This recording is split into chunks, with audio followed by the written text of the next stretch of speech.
For nearly 35 centuries, the Chinese have kept carefully dated, detailed, and reliable records. This is Jinhua village in central China. It is in this bucolic atmosphere that I find remnants of another ancient Chinese technology that dates from the 2nd century BC. Paper. Villagers here in Jinhua earn their living by making paper the traditional way, sheet by sheet. Gathering the material they use to make paper is as simple as going into the backyard. The villagers use bamboo, which grows in abundance on these mountainsides. Workers cut the bamboo down, dry it, and chop it into chips.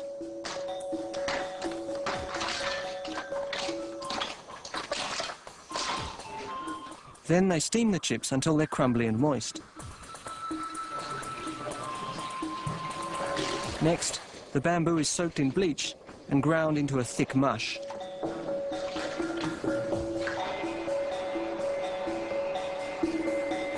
Once the mush is white, they grind it again into liquid pulp, perfect for paper. 3 centuries ago, the process took 100 days. Now it takes a week. Once they've suspended the pulp in a vat of water, they use screens to gather a thin layer and then lay the new paper out to drain with one sweeping, elegant motion. This family has been making paper here for 14 generations, nearly 300 years. In the beginning, paper wasn't anywhere near as thin as these sheets drying on the wall. In fact, people used the earliest paper to make blankets and clothing accessories. Eventually, the Chinese refined the process and created a smooth, thin material, ideal for writing. 1,000 years later, long before the West had even started making paper, the Chinese were already working on a new idea, the printed word.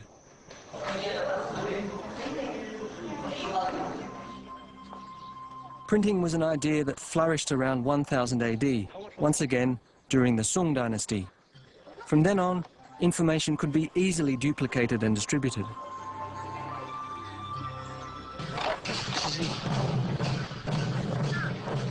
This is Qingming Riverside Park in Kaifeng. If you can look beyond the tourists with their video cameras and their cell phones, every detail in this park, the architecture and the costumes, is an exact replica of what life was like here in the 11th century. I'm here because scattered throughout this park are hints of China's technological past, at a time when Kaifeng was a lively centre of trade and commerce. And the reason why this park is so authentic is because it was modelled after a 16-foot-long scroll by artist Zhang Zeduan. He captured a snapshot of ancient Kaifeng during his lifetime, detailing Song lifestyle, costume and architecture.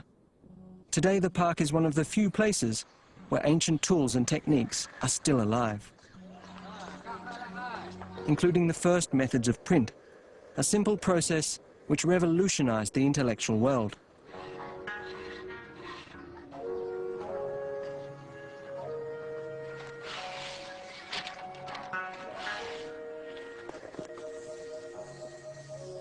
What we're seeing here is the process of printing from a woodcut. Now, all a woodcut is a piece of wood with the image you want carved in reverse. You take ink, apply it to the wood, put on your piece of paper, apply pressure, and you have a printed image.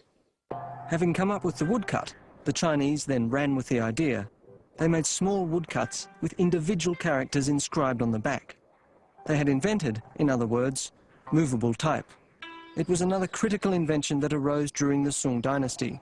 But the reason movable type didn't take off in China was that instead of using a few dozen letters, they used thousands of characters, each one representing a different word. This obstacle limited the use of movable type, but printing continued.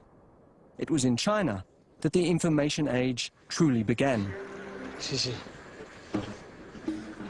By 812 AD, the Chinese had combined two of their greatest innovations, paper and printing, to produce a third. It comes in all shapes and sizes, makes the world go round, and it is, of course, paper money. Now, the Chinese called it flying money because it flew out of their pockets, which is a problem I still have.